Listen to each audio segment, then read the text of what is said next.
देवदेव महादेव भगवान शिव अवगढ़दानी त्रिकालदर्शी कैलाशी अविनाशी भगवान शंकर की पवित्र कथा कर रहे हैं। शिव महापुराण की कथा वर्णन कर रहे हैं।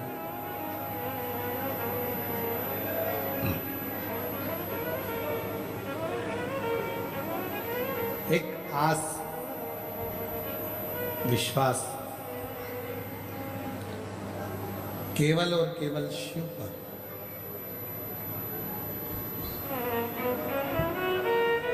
दक्ष प्रजापति ने जब माता सती के लिए स्वयंवर रखा,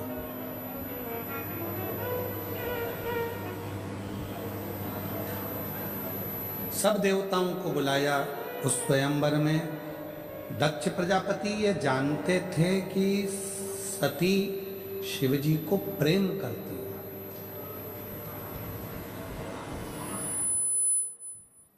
उनके हृदय में यह बात थी कि सती माता भगवान शंकर को प्रेम करती है, स्नेह करती है।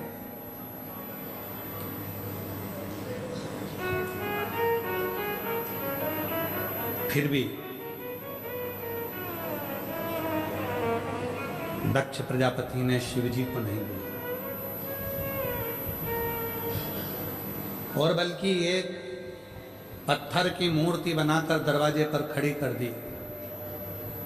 पर यदि भरोसा पक्का होता है, विश्वास पक्का होता है, सती मैया हाथ में माला लेकर आई। दक्ष प्रजापति को लगा था ये माला भगवान विष्णु को पहनाएंगी, इंद्र को पहनाएंगी। इतने सुंदर सुंदर देवता बैठे हैं, ये जयमाला अगर पहनाएगी माता सती तो किसी देवता को पहनाएगी।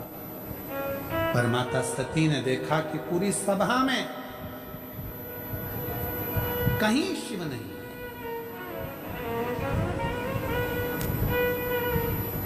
पूरी सभा के अंदर कहीं भगवान देवाधिदेव महादेव भगवान शंकर है ही नहीं।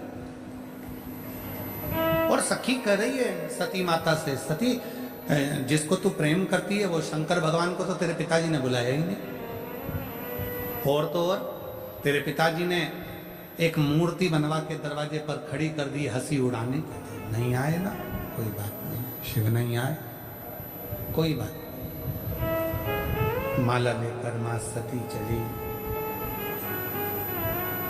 चारों तरफ माता सती माला लेकर भ्रमण करी। माला को पकड़कर माता सती दरवाजे के बाहर दौड़ कर गई। जो दरवाजे के बाहर दक्ष प्रजापति ने शंकर भगवान की मूर्ति बनवाई थी हंसी उड़ाने के लिए, सती माता ने वही मूर्ति के गले में अपनी जयमाला पहना दी और शिव जी को उघड़दानी।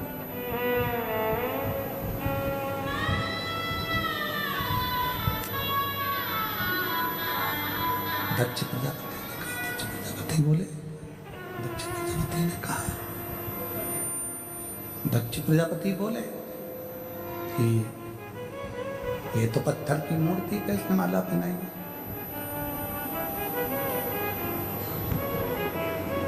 पत्थर की मूर्ति पे माला पहनाई है इसने।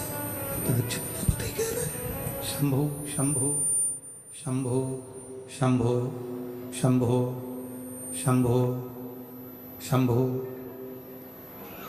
पत्थर की मूर्ति पे माला पहनाई इसने।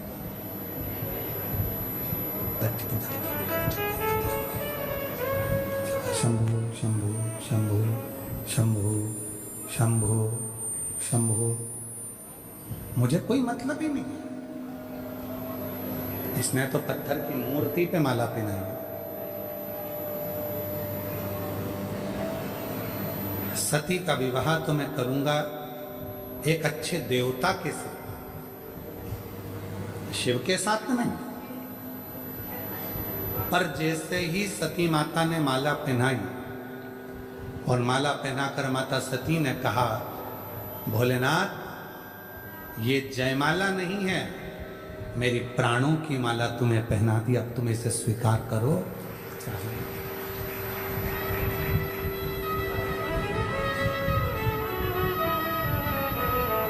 ये जयमाला नहीं है, मैंने अपने प्राणों की माला तुम्हें पहना दी, अब तुम इसको स्वीकार करो चाहे मत करो, ये तुम्हारे ऊपर निर्भर करो, मैंने तो दे अब सौंप दिया इस जीवन का सब भार तुम्हारे हाथों में है, हार तुम्हारे हाथों में और जीत तुम्हारे हाथों। अब मैंने तो सौंप दिया, मैंने तो छोड़ दिया, अब आप इसको स्वीकार करें ना करें ये आपके ऊपर है। बस दक्ष प्रजापति ने जैसे ही माता सती का हाथ पकड़ा और हाथ पकड़कर जैसे ही दक्ष प्रजापति सती माता को लेकर दरवाजे से अंदर की ओर जाने लगे, लेकर जैसे ही दरवाजे के अंदर जाने लगे, वैसे ही शिव उस पाषाण की मूर्ति में से प्रकट हो गए और सती का हाथ पकड़कर अपनी ओर खींचा।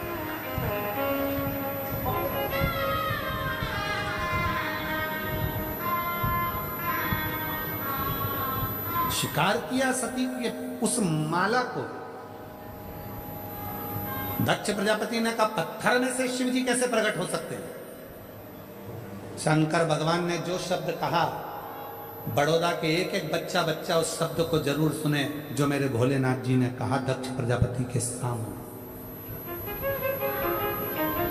और जितने लोग आस्था चैनल पर कथा सुन रहे हैं, फेसबुक यूट्यूब पर कथा श्रवण कर रहे हैं, जितने सोशल मीडिया पर कथा श्रवण कर रहे हैं, वो भी इस शब्द को जरूर सुने।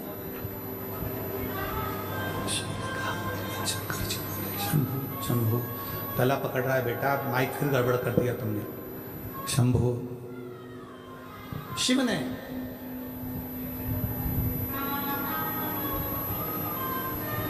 जो शब्द कहा, भगवान शंकर जो शब्द बोले, शिव जी ने कहा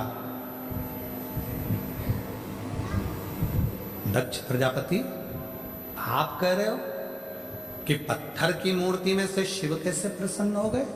पत्थर की मूर्ति में से शंकर कैसे प्रकट हो गए? पत्थर की मूर्ति में से शिव कैसे प्रकट हो गए? आप कह रहे हो कि पत्थर की मूर्ति में से शिव कैसे प्रकट हो गए, शंकर कैसे प्रकट हो गए? तुम कह रहे हो आइस ज्यादा है, उसको कम करो थोड़ा।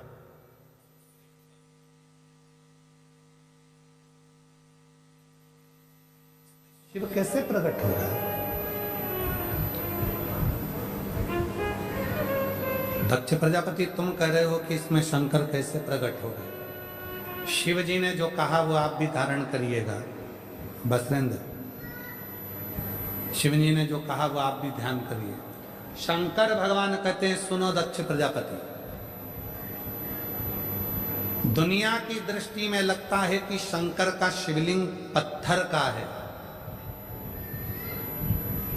दुनिया की दृष्टि में लगता है कि ये तो एक कंकर है, पत्थर है, पर शंकर कहते हैं दक्ष प्रजापति अगर संसार का मनुष्य एक बेलपत्र भी दिल से अगर मुझे समर्पित करता है तो उसके बेलपत्र का हिसाब मेरे पास में रहता है, उसके बेलपत्र का हिसाब मेरे पास में, उसके बेलपत्र का हिसाब मेरे पास में है, रखता हूं। जीजियों आप भले भूल गए, वो याद रखना, हम आपसे पूछें 28 दिसंबर को भोजन में आपने सुबह के भोजन में क्या खाया था? 28 दिसंबर को सुबह के भोजन में आपने क्या क्या चीज खाई थी, आपको याद है? जम के बोलो जरा। नहीं, चलो जाने दो। 12 नवंबर को आपने क्या खाया था, याद है क्या? अरे बोलो तो जम के। नहीं।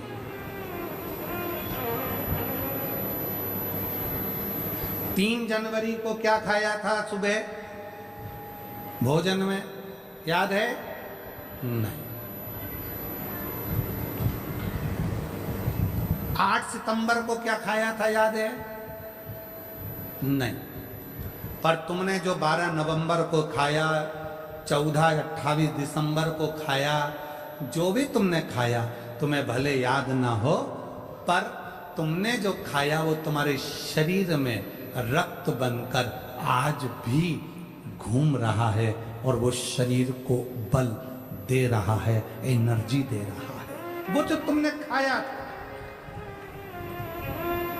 वो जो तुमने 28 दिसंबर को खाया था, उसकी रक्त की एक बूंद तुम्हारे शरीर में आज भी चल रही है। तुम्हारे शरीर तुमको एनर्जी दे रही है, तुमको बल दे रहा है। उसी तरह कई लोग हैं, शंकर भगवान को जल चढ़ाते हैं, सोचते हैं कि हम जल चढ़ाने जाते हैं, भगवान शंकर इसको स्वीकार करते कि नहीं करते। याद रखना, तुम्हारा खाया तुम्हें भले याद ना हो, पर तुम्हारे शरीर में रक्त बनकर चलता है। उसी तरह तुम शंकर भगवान को एक लोटा जल चढ़ाते रहो, तुम्हें भले याद ना रहे, पर जब तुम्हारी दुख की घड़ी आएगी तो शंकर याद कर कर तुम्हारे दरवाजे पर पहुंच जाए। तुम्हें भले याद ना चले, पर उसे याद।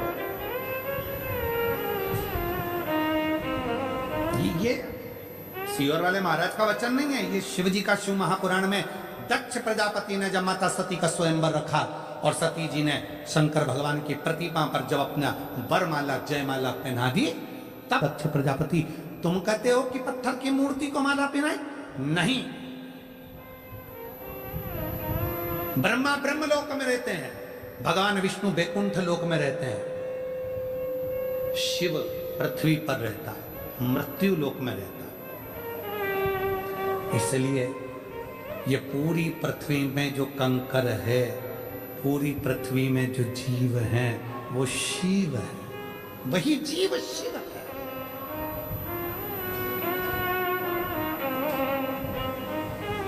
कुबेरेश्वर बाबा की पवित्र धरा पर लोग आते हैं, सीहोर में पहुंचते हैं, कंकर शंकर का पूजन करते हैं, 5 कंकर रखकर उसकी पूजन करते हैं, 1 कंकर अपने साथ उठाकर ले जाते हैं, फिर बाद में बाबा उनकी कामना पूरी कर देता है तो वो कंकर रख जाते हैं। कई बार लोग नहीं भी रखने आते, अपने घर में शंकर जी समझकर उनकी पूजन करते रहते हैं, और वो एक ना एक दिन जिस कंकर की पूजन करते हैं, एक ना एक दिन वो कंकर में भी शंकर का प्रतिबिंब अपने आप आने लगता है और वो दर्शन देने लगता है। पत्थर मत समझो उसको, कंकर मत समझो। जैसे हम शिव महापुराण को कभी भी शिव महापुराण नहीं समझते। अगर एक बेलपत्र यहां से उठाकर देते भी हैं तो ये हम नहीं मानते कि हम शिव पुराण पे से चढ़ी हुई दे रहे हैं। हम तो कहते हैं मेरा शंकर जो व्यासपीठ पर विराजमान है, उसका जो ये पुराण है, ये शिवलिंग उसी का स्वरूप है, और हम शंकर से ही मांगकर शंकर की बेलपत्र ही उसको दे रहे हैं जिसको जरूरी है, जिसको जरूरत है। जरूर इसीलिए शायद दुनिया के लोग कहते हैं कि कौन बनेगा करोड़पति की हर सीट पे बैठना सरल है, पर शिव महापुराण की व्यासपीठ तक जाना कठिन है। बहुत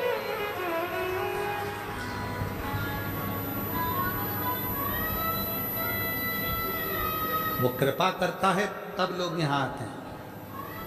एक पत्र अच्छा है, देखिए।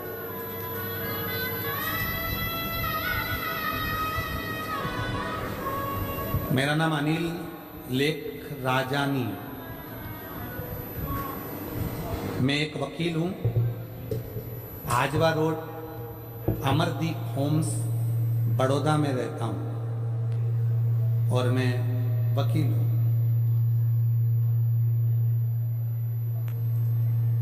कहीं बैठे हों,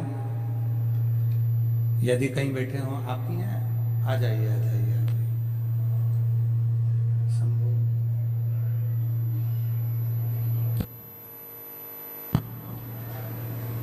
शंभू,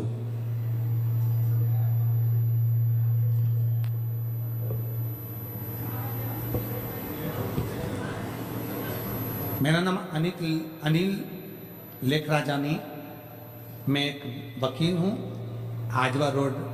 अब जो जैसी भावना वो वैसा ये फल पाया, नहीं खाली उसे लौटाया, वो मन कर दिया माला माल काशी वाले ने, लुटा दिया भंडार काशी वाले। दिल से जो मांगे वो दिल से दे, हृदय से दे। शिव कथा करे, भोलेनाथ खुद बोल रहे हैं, दक्ष प्रजापति तुम ये ना समझना कि पत्थर की मूर्ति पर माला पहनाई और पत्थर की मूर्ति से शिव ना प्रकट हो, शंकर ना प्रकट हो। नहीं। हे मेरे बड़ौदा की जीजियों, गुजरात की मेरी दीदियों, हे मेरी गुजरात की बहनों और मेरे भाई, याद रखना दुनिया की दृष्टि में वो कंकर है, दुनिया की दृष्टि में वो पत्थर है, दुनिया की दृष्टि में वो केवल एक पाषाण का पत्थर का शिवलिंग है। दुनिया की दृष्टि पर उसमें शिव बसता है, उसमें शंकर बसता है, उसमें शिव समाहित है, उसमें शंकर समाहित है, उसमें शिव बसा हुआ है, शंकर बसा हुआ है। वो दुनिया की दृष्टि में केवल कंकर हो सकता है, वो दुनिया की दृष्टि में केवल एक पाषाण हो सकता है, पर स्वयं शिव महापुराण में दक्ष प्रजापति के चरित्र में शिव स्वयं कह रहे हैं, दक्ष इसको केवल मूर्ति मत समझ, ये मैं अजब इसको केवल मूर्ति